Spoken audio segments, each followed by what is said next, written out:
ఒకవేళ మనం అల్లా మీద విశ్వాసం ఉంచితే అల్లా ఏం చేస్తాడు? సృష్టి నియమాలకి విరుద్ధంగా వెళ్ళి మనకు సహాయం చేస్తాడు. ఉదాహరణకి మనము ఇబ్రాహీం అలైహిస్సలాం జీవితాన్ని పరిశీలన చేశాము. ఇబ్రాహీం అలైహిస్సలాం జీవితంలో పూర్తి ప్రజలు, ఇబ్రాహీం అలైహిస్సలాం యొక్క పూర్తి జాతి వారు ఒక పక్క, ఇబ్రాహీం ఒకే ఒక్కడు ఒక పక్క, ఎవ్వరూ లేరు. ఒకే ఒక్కడు లా ఇలాహ ఇల్లల్లా అని చెప్పింది. ఆయన ఒక్కడే ఒక పక్క ఉన్నాడు. జాతి వాళ్ళందరూ తిరస్కరించారు. చివరికి ఏం చేశారు? ఇక లాభం లేదు, ఆ తిరస్కారం ఎక్కువ అయిపోతే ఏమవుతుంది? ఈయన్ని ఎలాగైనా చంపేయాలి అని అనుకుంటారు. వాళ్ళు కూడా అదే చేశారు. ఏం చేశారు?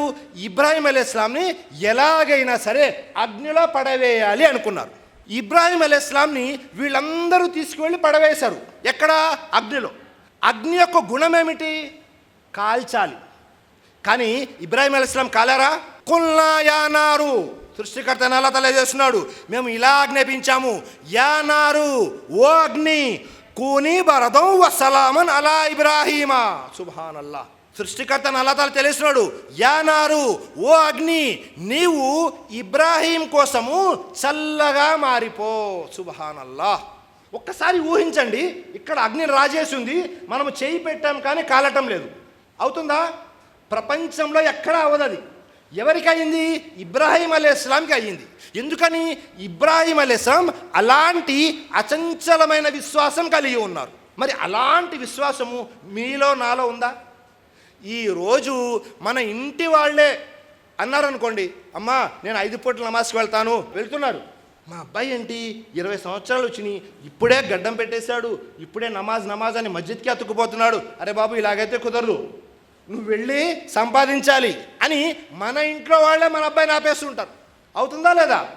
ఎవరైనా చెప్పారు ఇమాం గారి దగ్గర నేర్చుకున్నామంటే, ఇమాం గారి దగ్గర ఎందుకు బాబు, ఆ 5,000కి 10,000కి శాలరీకి పని చేయాలి, నువ్వు ఏదైనా సాఫ్ట్వేర్ అవ్వు, ఏదైనా వ్యాపారం చేయి. అవునా కదా? ఎక్కువ శాతం మన మస్జిద్దులో ఇమాములు ఎక్కడ ఉంటారు? వేరే ఊరు వాళ్ళు ఉంటారు. మన ఊర్లో ఇమాం చేయగలిగే కెపాసిటీ ఎవరికి లేదా? ఉంది. కానీ ఎందుకు చేయించరు? 5,000కి 10,000కి చేయడం ఎందుకు? చూసారా మన ఆలోచన? ప్రాపంచికంగా ఎంత గట్టిపడాలి అనే ఆలోచనలో ఉన్నాము, కానీ ధార్మికంగా అసలు మనలో ఏమైనా ఉందా? ఏమీ లేదు. మరి ఇబ్రాహీం అలైహిస్సలాంకి అల్లాహ్ ఎలా సహాయం చేశాడు?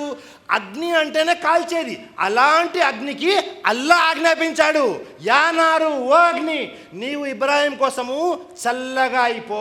చూసారా? సృష్టి నియమానికి విరుద్ధంగా ఇబ్రాహీం అలైహిస్సలాంకు అల్లాహ్ సహాయం చేశాడు. మరి అలాంటి విశ్వాసం మనలో ఉందా? లేదు.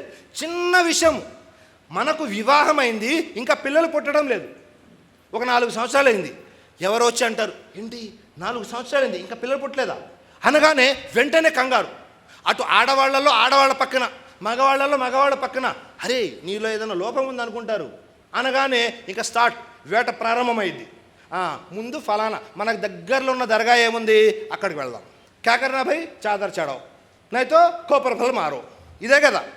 అవ్వలేదు అంటే ఈ పవర్ సరిపోలేదండి, ఇంకాస్త దూరం వెళ్తే ఇంకా అక్కడ ఇంకో పవర్ ఉంటుంది.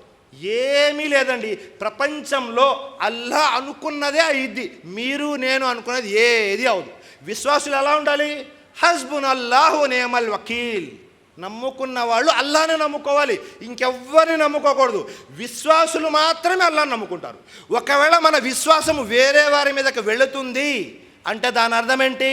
మనలో అల్లాహ్ మీద విశ్వాసం లేనట్లే. చిన్న విషయము, కాస్త సహనం వహిస్తే మన తక్దీర్లో ఉన్నది మనకు వస్తుంది, లేనిది ఎక్కడి నుంచి రాదు. అల్లాహ్ అనుకుంటే మగపిల్లల్నే ఇస్తాడు, అల్లాహ్ అనుకుంటే ఆడపిల్లల్ని ఇస్తాడు, అల్లాహ్ అనుకుంటే ఇద్దరిని కల్పిస్తాడు, లేదా అంటే అసలు ఇవ్వడు. ఆయన చేతుల్లో ఉంది. కాబట్టి ఈ విషయాన్ని మనం మర్చిపోతూ ఉంటాము. పోనీ అక్కడికి వెళ్ళిన వాళ్ళందరికీ కలిసి వచ్చిద్దా? లేదు. ఆ ఉన్నటువంటి ఎక్కడైనా ఎవరైనా బాబా కూర్చున్నాడు, ఆయనకి జ్వరం వచ్చినా ఆయన మళ్ళీ హాస్పిటల్కి వెళ్తాడు, మీరు మాత్రం ఇక్కడి నుంచి ఆయన దగ్గరికి వెళ్తారు. కాబట్టి నమ్మకం ఎలా ఉండాలి అంటే, పూర్తి ప్రపంచం ఒక పక్కన ఉంది, మీరు ఒక్కడే ఒక పక్కన ఉన్నారు. అప్పుడు కూడా అల్లాహ్ మీద అచంచలమైన విశ్వాసం, నమ్మకం ఉండాలి. అప్పుడు మిరాకిల్, అద్భుతాలు జరుగుతాయి, ఎలాగైతే ఇబ్రాహీం అలైహిస్సలాంకి జరిగిందో.